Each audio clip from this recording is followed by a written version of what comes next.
computer.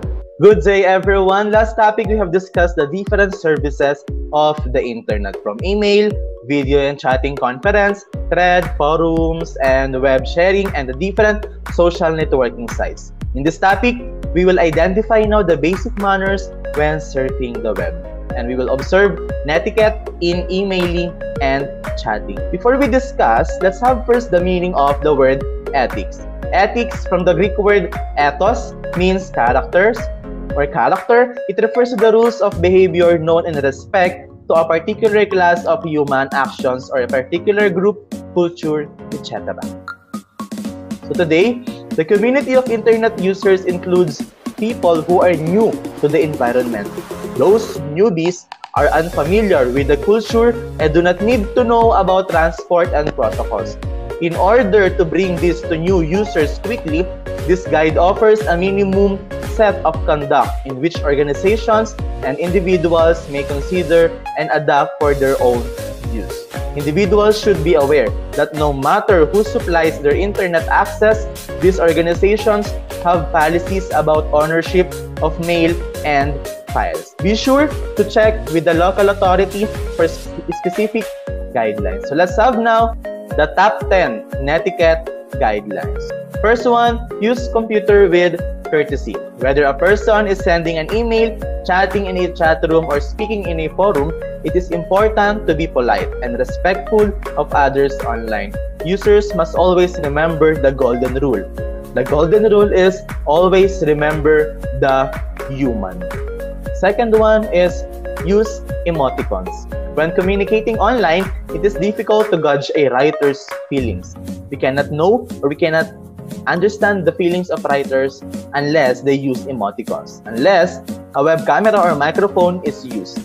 The writer's expression or emotion is difficult to determine. By using emoticons, the writer's proper emotion will be conveyed to the reader. Likewise, recipients should not be too emotionally attached in email messages, especially when there are no cues or emoticons to show an emotion, so as to avoid possible misinterpretation on the message. Third one, keep it short and simple, or KISS. It is important to keep messages short, especially when writing an email or typing in a chat room. By using common chat, abbreviations, or acronyms, not only will the reader appreciate the brevity of the message, but it will also save the author valuable time typing the message. Fourth one is, don't shout. Regardless of the internet services or service being used, writing in all capital letters is considered shouting and is considered very rude. A word or two in caps is fine, but shouting is not recommended. Number 5, pay attention to language issues. Improper, inappropriate, or bad language may get a member kicked out or permanently banned from a forum or group. It is also important to remember that people from other countries may be participating in the conversation, so language barriers may be a problem. 6.1, think before you click.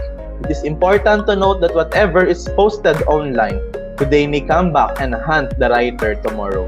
The silly or fun photograph posted on a social networking site may keep that person from getting a job later on. Many colleges and employers are now searching social networking sites prior to hiring. Number 7, keep personal information private. Posting personal and confidential information in the wrong location can have serious consequences. Identity theft is a rapidly growing concern. Divulging too much information could give strangers and those with bad intentions valuable information. Users must be careful in posting personal information. If private information is posted in a group setting, read the guidelines prior to posting. Minors should not post private information online. Number 8, obey copyright laws. Disobeying copyright laws is a way of stealing. Internet researchers should avoid using copy and paste, and if done, at least they must acknowledge the sources or the source and the references used. Number 9, help internet newbies. Users must be patient and helpful with others. Remember, everyone was a newbie once. Number 10, be aware of cyberbullying. Cyberbullying is increasing rapidly. Parents should talk honestly and openly to their children about the issues of electronic bullying. Studies suggest that most minors do not tell a trusted adult if they are victim of electronic bullying. If targeted by a cyberbully, do not respond.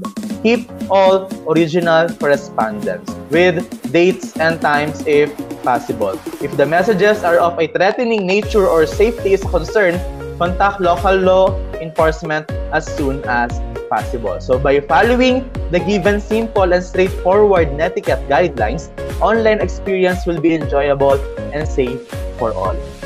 So that's the top 10 Netiquette Guidelines. So let's proceed now to the 10 commandments of computer ethics. Computer Ethics Institute has issued a set of guidelines too to reiterate the value of good ethics in cyberspace. So first commandment, thou shalt not use a computer to harm other people. Most attacks in computers are actually done online, so every netizen must be committed for the common good and must be vigilant as well to fight or at least prevent such harms. Number 2, thou shalt not interfere with other people's computer work. While collaboration of work is now patronized on the web with online document processing, it is still important to keep one's privacy. Number 3, thou shalt not snoop around in other people's computer files. Spying around is no longer just literally a person looking at another computer. There are available software programs that are capable of looking into another computer in the network using his or her computer. Number 4, thou shalt not use a computer to steal. Robbers hack credit card accounts and bank information to steal money and identity. Security and safety must be a top priorities of such person. Number 5, thou shalt not use a computer to bear false witness. Being online does not give anyone an excuse to post comments and messages that would degrade other individuals, especially if the accusations are not true. Number 6, thou shalt not copy or use proprietary software for which you have not paid. Net users must always see to it that the software or other multimedia products that are downloadable from the internet must acquire a valid license. There are open source software programs available with free licenses should there be budgetary constraints. Number 7, thou shalt not use other people's computer resources without authorization or proper compensation. Users, while inside school or company, must do their subject or work-related tasks and not doing other things that would waste money and productivity of the organization. Number 8, thou shalt not appropriate other people's intellectual output.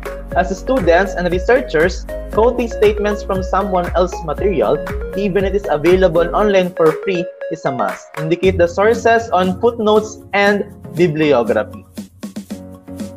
Number 9, thou shalt think about the social consequences of the program you are writing or the system you are designing. As the saying goes, a person can choose any decision he opts to, but he cannot choose its consequences. It is better to promote an encouraging and socially healthy cyberspace. Number 10, thou shalt always use a computer in ways that ensure consideration and respect for your fellow humans. It is a common duty for everyone to be socially responsible and promote goodwill, whether in a face-to-face setup or in a cyberspace. I hope you remember those Netiquette Guidelines and commandments of computer ethics and internet ethics. So I hope you have learned something from our today's discussion. And if you have learned something today, don't forget to like this video and comment your learnings from today's discussion. And see you on our next topic. Goodbye and God bless.